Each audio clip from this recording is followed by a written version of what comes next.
the Philippine military may be making an important change to the way it uses its helicopter fleet. Several AW109 Power helicopters operated by the Philippine Air Force are reportedly being transferred to the Philippine Coast Guard. And if completed, the move could have implications far beyond simply changing the aircraft's operator. The Philippines is responsible for an enormous maritime territory stretching across thousands of islands and covering critical sea lanes, fishing grounds, ports, and offshore resources. That means the country needs more than ships to maintain a constant presence at sea. It also needs aircraft capable of quickly reaching distant areas, locating vessels, responding to emergencies, and providing commanders with information from above. The AW109 Power is particularly interesting because it has already spent years operating with the Philippine Air Force. The twin-engine helicopter was originally acquired as a flexible platform capable of performing several different missions. Depending on configuration, aircraft of this type can support transportation, reconnaissance, surveillance, emergency response, and armed missions. For the Air Force, the AW109 became part of a broader fleet that supported operations across the country. But as the Philippine military continues transitioning toward a more modern force structure, the role of some existing aircraft is changing. A transfer to the Coast Guard could therefore allow the same helicopters to continue providing useful service, while being assigned to an organization whose missions are increasingly focused on the maritime environment. For the Philippine Coast Guard, additional helicopters could provide a major improvement in operational reach. A patrol vessel can remain at sea for long periods, carry personnel and equipment, and physically inspect vessels it encounters. But ships are limited by their speed and the geography of the waters they are operating in. A helicopter can cover enormous distances much faster.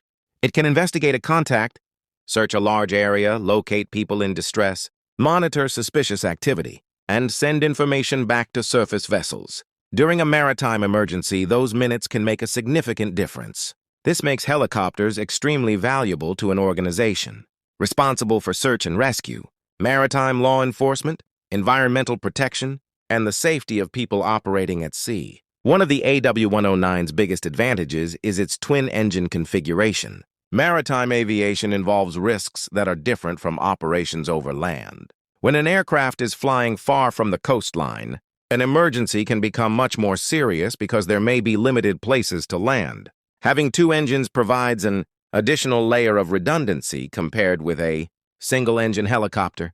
Although it does not eliminate the risks associated with aviation, the aircraft can also potentially be equipped with sensors that allow crews to identify objects and activity from the air. Electro-optical and infrared systems, for example, can help crews observe targets during different lighting conditions and provide surface units with a clearer picture of what is happening below. That surveillance capability could become especially important in Philippine waters.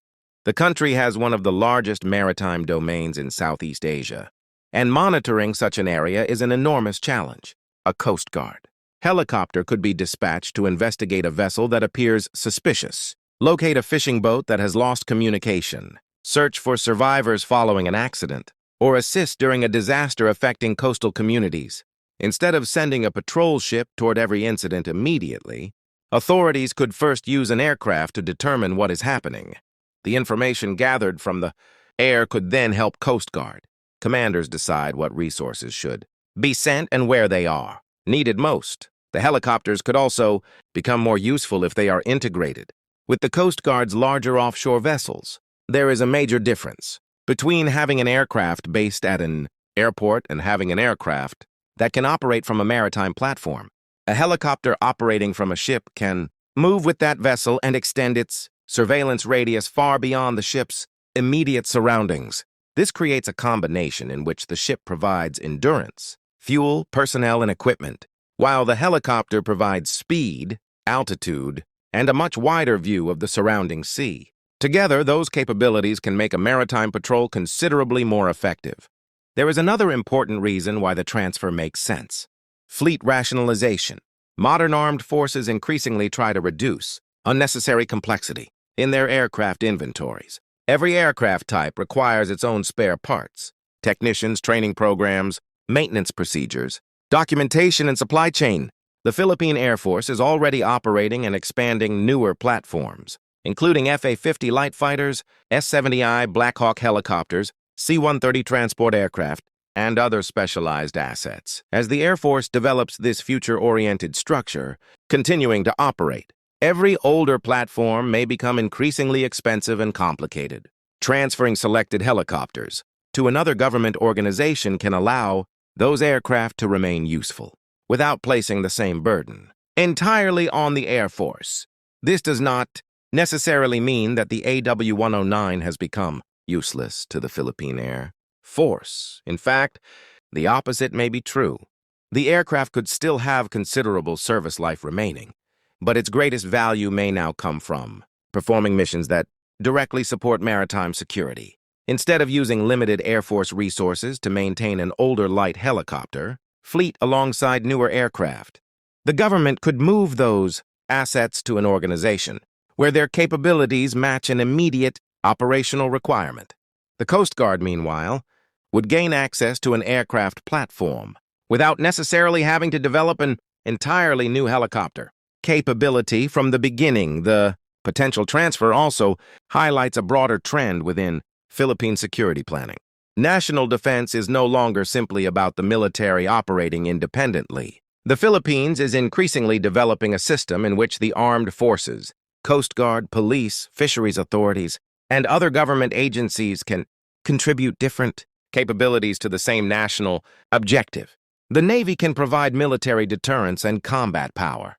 The Coast Guard can enforce maritime laws and maintain a civilian government presence. Fisheries authorities can protect fishing communities and marine resources. Air assets can connect these organizations by providing rapid surveillance and response across large distances. This layered approach becomes especially significant in the West Philippine Sea. The Philippines has to maintain a consistent presence across waters that are strategically important and sometimes contested. That presence cannot realistically depend on warships alone. Naval vessels are expensive to operate, and their primary purpose is military defense. Coast Guard platforms, on the other hand, can perform law enforcement and civilian government missions while remaining visibly separate from conventional military operations. Adding helicopters to that structure could allow the Coast Guard to monitor a much larger area without requiring every mission to involve a large surface vessel. Search and rescue may ultimately be one of the most important applications. The Philippines is an archipelago, and thousands of fishermen, commercial vessels, ferries, and recreational boats operate around its waters.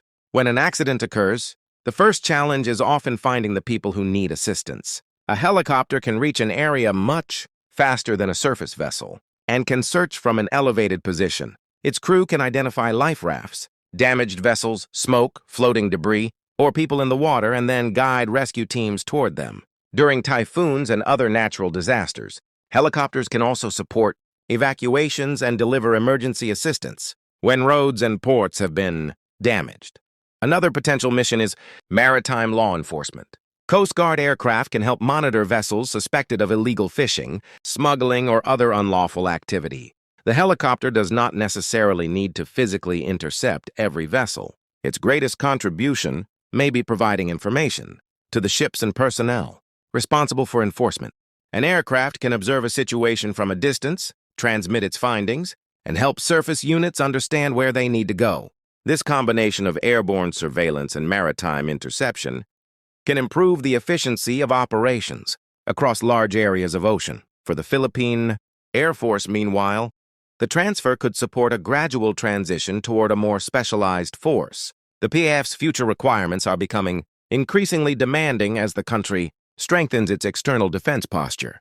Modern fighter aircraft, transport planes, utility helicopters, surveillance systems, and other platforms all require investment. Resources spent maintaining aging or secondary capabilities are resources that cannot be spent elsewhere. Moving suitable aircraft to the Coast Guard could therefore create a form of capability sharing.